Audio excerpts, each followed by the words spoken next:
Hello, everyone. Welcome back to my YouTube channel, and today we are going to understand the process of DNA recombination.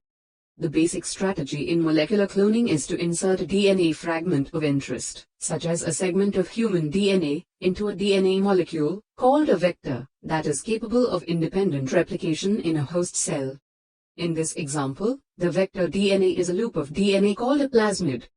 The human DNA is cut with a restriction endonuclease, which recognizes a specific base sequence, called a recognition site. If there are multiple recognition sites on the DNA, it will be cut into pieces of various lengths.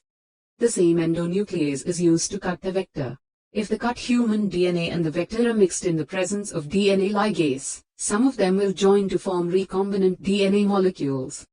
The recombinant molecule is introduced into E. coli, where it is replicated.